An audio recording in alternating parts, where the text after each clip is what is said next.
வணக்கம். நீங்கள் இணைந்து கொள்வது நியூஸ் போஸ்டின் மதிய நேர பிரதான செய்தியுடன்.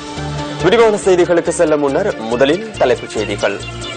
ஜனாதிபதி மைத்ரிபால சிறிசேனவின் கடிதத்திற்கு முன்னாள் ஜனாதிபதி மஹிந்த ராஜபக்ச பதில் கடிதம். பாராளுமன்ற தேர்தலுக்கான அனைத்து பிரசார நடவடிக்கைகளும் இன்று நள்ளிரவுடன் நிறைவு. தகுதியானவர்களை பாராளுமன்றத்திற்கு தெரிவு செய்யும் விழிப்புணர்வு திட்டம் கோட்டை ரயில் நிலையத்தில் இன்று நிறைவு. இனி விரிவான செய்திகள். ஜனாதிபதி மைத்ரிபால சிறிசேனவின் கடிதத்திற்கு முன்னாள் ஜனாதிபதி மஹிந்த ராஜபக்ச பதில் கடிதம் ஒன்றை அனுப்பியுள்ளார்.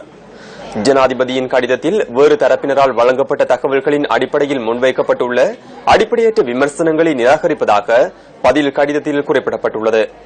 கடந்த ஜனவரி மாதம் 9ஆம் தேதி ஜனாதிபதி தேர்தல் முடிவுகள் முழுவதும் வெளியாகும் முன்னரே அலரி மாளிகையில் இருந்து வெளியேறியதாகவும், தேர்தல் முடிவடைந்து சில தினங்களின் பின்னர் கட்சி தலைமைத்துவம் மற்றும் கட்சியை ஜனாதிபதியின் கோரிக்கையின் பிரகாரம் தாம் வழங்குவதற்கு தீர்மானித்ததாகவும் அந்த கடிதத்தில் தெரிவிக்கப்பட்டுள்ளது. 2015 பிப்ரவரி மாதமளவில் பெரும்பான்மையான கட்சி ஆதரவாளர்கள் என்றும் மக்களின் வேண்டுகோளே மீண்டும் தாம் செயற்பாட்டு அரசியலில் பிரவேசிப்பதற்கு காரணமாக அமைந்ததாகவும் முன்னாள் ஜனாதிபதி சுட்டிக்காட்டியுள்ளார். ஜனவரி மாதம் 9ஆம் தேதி தாம் மக்களின் அபிப்பிராயத்திற்கு மதிப்பளித்ததை போன்றே பொதுத் தேர்தலில் மக்களின் அபிப்பிராயத்திற்கு ஜனாதிபதி மதிப்பளிப்பார் என எதிர்பார்ப்பதாகவும் முன்னாள் ஜனாதிபதி மஹிந்த ராஜபக்ச தனது பதில் கடிதத்தில் மேலும் குறிப்பிட்டுள்ளார். பாராளுமன்ற தேர்தலை முன்னிட்டு மேற்கொள்ளப்படுகின்ற அனைத்து பிரசார நடவடிக்கைகளும் இன்று நள்ளிரவுடன் நிறைவு செய்யப்பட வேண்டும் என தேர்தல்கள் செயலகம் சுட்டிக்காட்டியுள்ளது. நள்ளிரவிற்கு பின்னர் எந்தவொரு தேர்தல் பிரசாரத்திலும் ஈடுபடுவது சட்டவிரோதமான செயலாகும் என மேலதிக தேர்தல்கள் ஆணையாளர் MM முகமட் குறிப்பிடுகின்றார். ஏதேனும் ஒரு விதத்தில் சட்டமுறையில் ஈடுபடுகின்றவர்களுக்கு எதிராக கடுமையான நடவடிக்கை எடுக்குமாறு சம்பந்தப்பட்ட தரப்புகளுக்கு ஆலோசனை வழங்கப்பட்டுள்ளதாகவும் மேலதிக தேர்தல்கள் ஆணையாளர் தெரிவிக்கின்றார். 17ஆம் தேதி நடைபெறவிருக்கின்ற பாராளுமன்ற பொதுத் தேர்தலின் அனைத்து வகையான பிரச்சார நடவடிக்கைகளும் இன்று நள்ளிரவு 12 மணியுடன் முடிவுக்கு வருகின்றன. இவ்வாறு தடை செய்யப்படுகின்ற பிரச்சார நடவடிக்கைகளில் பிரச்சார பொதுக்கூட்டங்களை கூட்டுதல், வீடு வீடாக சென்று வாக்காளர்களை அறிவூட்டுதல், துண்டு பிரசுரங்களை பகிர்ந்தளித்தல், ஒட்டு விளம்பரங்கள், உருவப்படங்கள் என்பவற்றை காட்சிப்படுத்தல் மற்றும் ஊடகங்களின் ஊடாக வர்த்தக அறிவித்தல்கள் மூலம் பிரச்சார நடவடிக்கைகளை மேற்கொள்ளல் என்பன தடை செய்யப்பட்டுள்ளன. தேர்தல்கள் சட்டத்தை வெற்றிகரமாக நடாத்துவதற்கு ஒத்துழைப்பினை வழங்கிய அரசியல் கட்சிகள், சுயேட்சை குழுக்கள், அவற்றின் வேட்பாளர்கள் மற்றும் ஆதரவாளர்கள் அனைவரும் இத்தேர்தல் சட்ட விதியையும் முழுமையாக நடைமுறைப்படுத்த சட்டம் ஒத்துழைப்பினை வழங்குவார்கள் என தேர்தல்கள் திணைக்களமும் போலீஸ் திணைக்களமும் எதிர்பார்க்கின்றன. இச்சட்ட விதிகளை மீறி நடந்து கொள்பவர்களுக்கு எதிராக இந்த 2 திணைக்களங்களும் உரிய சட்ட நடவடிக்கைகளை எடுப்பதற்கான ஏற்பாடுகளையும் மேற்கொண்டுள்ளன. பிரசார கூட்டங்களை நடத்துதல், வீடு வீடாக சென்று வாக்குகளை கோருதல், துண்டு பிரசுரங்களை விநியோகித்தல், கட் அவுட் மற்றும் சுவரொட்டிகளை காட்சிப்படுத்தல், ஊடக விளம்பரங்கள் என்பன முற்றாக தடை செய்யப்பட்டுள்ளன. இந்த சட்டங்களை மீறுவோருக்கு எதிராக சட்ட நடவடிக்கைகளை மேற்கொள்வதற்கான நடவடிக்கைகளை தேர்தல்கள் செயலகம் மற்றும் போலீஸ் திணைக்களம் இணைந்து முன்னெடுத்து வருவதாக MM முகமட் கூறினார். தேர்தல் சட்டங்களை சரியாக நடைமுறைப்படுத்தும் பொருட்டு அனைத்து கட்சிகள் மற்றும் சுயேட்சை குழுக்களின் வேட்பாளர்களினதும் ஆதரவாளர்களினதும் ஒத்துழைப்பை தேர்தல்கள் செயலகம் கோரியுள்ளது. இன்று நள்ளிரவின் பின்னர் வேட்பாளர் ஒருவரால் மாவட்டத்தில் ஒரே ஒரு தேர்தல் அலுவலகத்தை மாத்திரமே நடத்தி செல்ல முடியும் எனவும் மேலதிக தேர்தல்கள் ஆணையாளர் சுட்டிக்காட்டியுள்ளார். இதன் பிரகாரம் கட்சி அல்லது சுயேட்சை குழுக்களால் மாவட்டத்திற்கு ஒரு அலுவலகம் என்ற ரீதியில் வேட்பாளர்களும் மாவட்ட ரீதியாக ஒரே ஒரு தேர்தல் அலுவலகத்தை நடத்தி செல்ல முடியும். இது தவிர வேட்பாளர்கள் தமது வீடுகளையும் தமக்கான தேர்தல் அலுவலகங்களாக நடத்தி செல்ல முடியும் என மேலதிக தேர்தல்கள் ஆணையாளர் மேலும் தெரிவித்துள்ளார். இதேவேளை கல்வி அமைச்சின் உத்தியோகத்தர்கள் மற்றும் அரசாங்க பாடசாலைகளின் ஆசிரியர்களுக்கு இன்று காலை வேளையில் தபால் மூலம் வாக்களிப்பதற்கு சந்தர்ப்பம் வழங்கப்பட்டுள்ளதாக தேர்தல்கள் செயலகம் தெரிவிக்கின்றது. கல்வி பொதுத்தராதர உயர்தர பரீட்சை நிமித்தம் தபால் மூலம் வாக்களிப்பதற்கு முடியாமல் போனோருக்காக மாத்திரம் இந்த சந்தர்ப்பம் வழங்கப்பட்டுள்ளதாக மேலதிக தேர்தல்கள் ஆணையாளர் MM முகமட் குறிப்பிடுகின்றார். தபால் மூலம் வாக்களிப்பதற்காக விண்ணப்பித்திருந்து அதற்காக அளிக்கப்பட்ட இறுதி சந்தர்ப்பமான கடந்த 11ஆம் தேதி கல்வி பொதுத்தராதர பத்திர உயர்தர பரீட்சை கடமைகளில் ஈடுபட்டமை காரணமாக வாக்களிக்க முடியாமல் சென்ற கல்வி திணைக்களத்தின் உத்தியோகத்தர்கள் மற்றும் அரசாங்க பாடசாலைகளின் ஆசிரியர்களுக்கு மாத்திரம் தமது வாக்குகளை இன்று காலை 8:30 முதல் 11:30 வரை குறித்த சக்கட்டுக்குள் வைக்கப்பட்ட இடம்பெற்றிருக்கின்ற தெரிவத்தார் அலுவலகங்களுக்கு சென்று மேற்கொள்ள சந்தர்ப்பம் அளிக்கப்பட்டுள்ளது.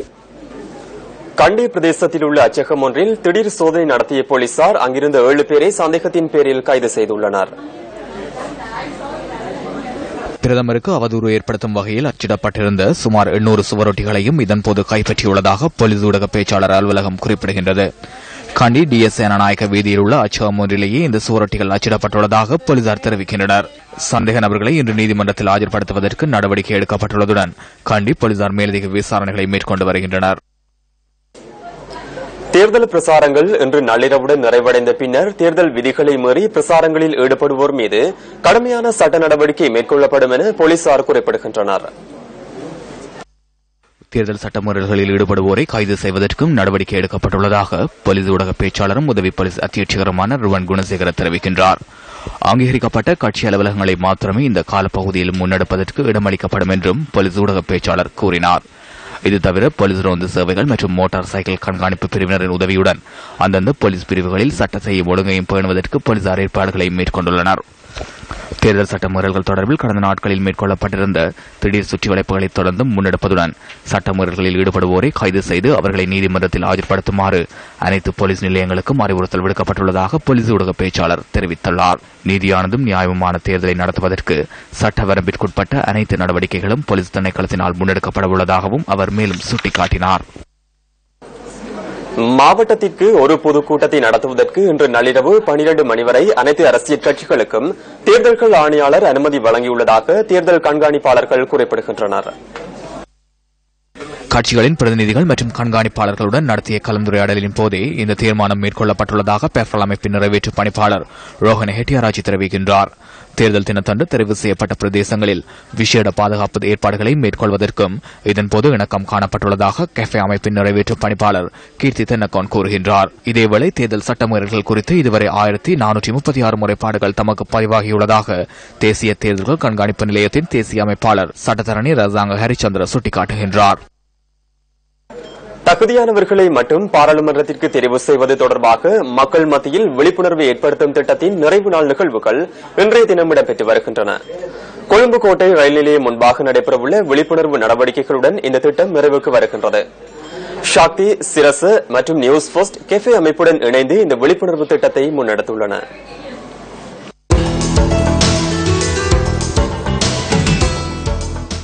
இந்த விழிப்புணர்வு திட்டத்தின் இறுதி நாள் நிகழ்வுகள் மொரட்டுவை பிரதான பஸ் நிலையத்தில் இன்று காலை ஆரம்பமாகின. இங்கு ஒன்று திரண்ட மக்கள் இந்த திட்டத்திற்கு தமது ஆதரவினை வழங்கியதுடன் ஊழலற்ற சட்டத்தை மதிக்கும் நபர்களுக்கு வாக்களிப்பதாக உறுதியளிக்கும் வகையில் கையொப்பமிட்டனர். தெஹிவலை நகரிலும் இந்த விழிப்புணர்வு திட்டம் முன்னெடுக்கப்பட்டது.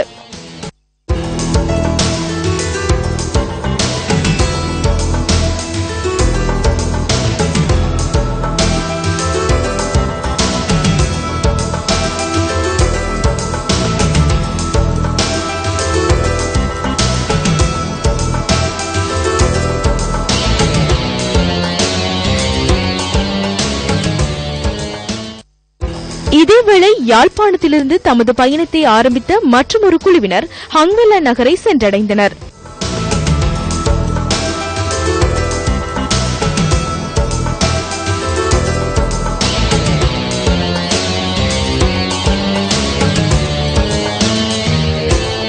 பொருத்தமான தூய்மையான மக்கள் பிரதிநிதிகளை இம்முறை பாராளுமன்ற பொதுத் தேர்தலிலே தெரிவு செய்யும் பொருட்டு சக்தி, சிரச, நியூஸ் ஃபர்ஸ்ட் என்பன கஃபே அமைப்புடன் இணைந்து முன்னெடுத்து வருகின்ற நாடு தழுவிய ரீதியிலான மக்கள் விழிப்புணர்வு செயற்திட்டத்தின் இறுதி நாள் நிகழ்வுகள் இன்று கம்பஹா மற்றும் கொழும்பு மாவட்டங்களிலே முன்னெடுக்கப்பட்டுக் கொண்டிருக்கின்றன. அதேவேளையிலே இன்று பிற்பகல் நாங்கள் எங்களுடைய இந்த நடவடிக்கையின் எங்களுடைய இந்த பயணத்தின் இறுதி நடவடிக்கையினை கோட்டை, கொழும்பு பிரதான புகையிரத நிலையத்தின் முன்பாக ஆரம்பிக்க உள்ளோம். இந்த எங்களுடைய இந்த நடவடிக்கையிலே இந்த முறை பொதுத் தேர்தலிலே மக்கள் வாக்களிக்க வேண்டிய முறை பற்றியும், அதேவேளை பொருத்தமான நபர்களுக்கு வாக்களிக்க வேண்டிய அவசியம் பற்றியும், அவ்வாறு பொருத்தமான நபர்களுக்கு வாக்களிக்க தவறுகின்ற பட்சத்திலே எதிர்காலத்திலே ஏற்படுகின்ற விளைவுகள் தொடர்பாகவும் மக்களுக்கு எங்களுடைய குழுவினரால் சிறப்பான விளக்கங்கள் அளிக்கப்பட்டுக் கொண்டிருக்கின்றன. இது தொடர்பான தொடர்ச்சியான தகவல்களை தருவதற்கு நியூஸ் ஃபர்ஸ்ட் குழாமினிடம் தயாராக இருக்கின்றோம். நியூஸ் ஃபர்ஸ்ட் செய்திகளுக்காக ஹங்வெல்ல நகர் மத்தியிலிருந்து திரிசிங்கம் நிரோஷன். இந்த பேரணி இன்று மாலை 4 மணியளவில் கோட்டை ரயில் நிலையத்தை வந்தடைய உள்ளது.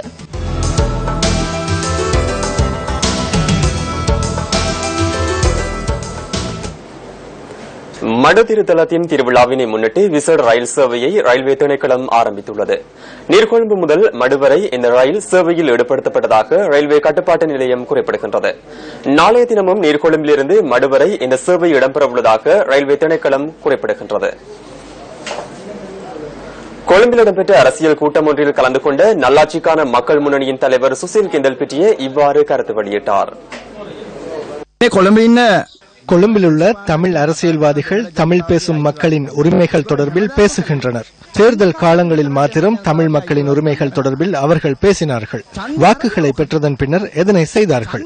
வாக்குகளை பெற்று அதனை பச்சை அல்லது நீல நிற கட்சிகளின் காலடியில் வைத்து அக்கட்சிகளின் ஊடாக சலுகைகளை பெற்று தமிழ் மக்களை காட்டிக் கொடுத்தனர். அதனால் தற்போது அதனை மாற்ற வேண்டிய தருணம் எழுந்துள்ளது. கொழும்பில் உள்ள தமிழ் பேசும் மக்களின் உரிமைகள் தொடர்பில் நாம் புதிய அமைப்பொன்றை நிறுவியுள்ளோம்.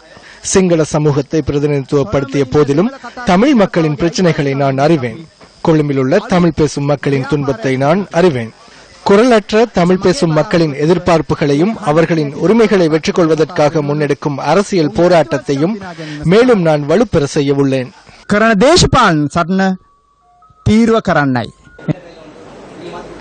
மாத்தரை தெய்யந்திர பகுதியில் இடம்பெற்ற மக்கள் சந்திப்பில் முன்னாள் ஜனாதிபதி சந்திரிகா பண்டாரநாயக்க குமாரதுங்க கலந்து கொண்டார். தற்போது பேராசைக்கு ஒரு அளவில்லாமல் போய்விட்டது. தான் அதிகாரத்தை பெற வேண்டும் என்று அவர் சொல்கின்றார். அதற்காக போட்டியிடுகின்றார். அவர் தோல்வியடைந்தார். அதன் பின்னராவது அவர் ஒதுக்கி இருக்க வேண்டும். தற்போது அவர் ஜனாதிபதி பதவியை ஒதுக்கி வைத்துவிட்டு அமைச்சர் பதவியாவது தேவை என்கிறார். இது ஜனாதிபதி பதவிக்கு வெட்கம். கட்சியை துண்டுகளாக சிதறடித்துள்ளார். எமது தனிப்பட்ட புரிந்துணர்வுகளால் ராஜபக்சவை நாம் எதிர்க்கவில்லை. அவரை எதிர்க்க எனக்கு எந்தவித தனிப்பட்ட குரோதமும் இல்லை.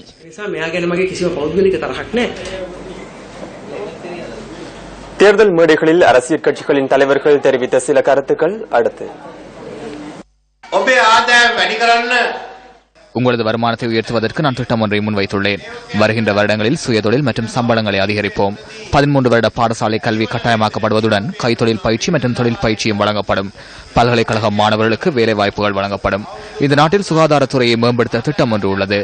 கூட்டமைப்பு தேர்தலில் தோல்வியடையும். நான் சுதந்திர கட்சியை பொறுப்பேற்ற போது 56 அமைச்சர்கள் இருந்தார்கள். நான் அதை மீண்டும் பொறுப்பேற்ற போது 127 பாராளுமன்ற உறுப்பினர்கள் அங்கம் வகித்தனர். ஐக்கிய தேசிய கட்சி இதனையும் நிறைவேற்றாது என இந்த நாட்டு மக்கள் ஏற்றுக்கொண்டுள்ளனர். அதனால் அந்த முடிவுகள் உங்கள் முன்னிலையில் பொய்யானது. வெற்றிலை சின்னத்தை வெற்றி பெறச் செய்வதன் மூலமே நீங்கள் முன்னோக்கி செல்ல முடியும் என்பதை மனதில் நிறுத்துங்கள்.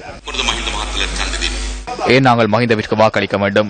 ஏன் நீங்கள் ரணிலுக்கு வாக்களிக்க வேண்டும்? இவை பழமை கொள்கை கொண்ட கட்சிகள். அவர்களின் நோக்கங்கள் தந்தைகளால் உருவாக்கப்பட்டவை, மகன்களுக்கு போதிக்கப்பட்டன. தாம் பொதுத் தேர்தலில் போட்டியிடப் போவதில்லை என அவர்கள் தெரிவித்தார்கள். தாம் ஓய்வு பெறப் போவதாக தெரிவித்தார்கள். ஆனால் இன்று மகன்மாரை மாகாண சபைக்கு அனுப்பிவிட்டு தந்தைமார் பாராளுமன்ற தேர்தலில் போட்டியிடுகின்றனர். இத்துடன் நியூஸ் போஸ்டின் மதிய நேர பிரதான செய்தி நிறைவு பெறுகின்றது. மீண்டும் சந்திக்கலாம் நியூஸ் போஸ்டின் 2:25 மணித்தியால செய்தியில். வணக்கம்.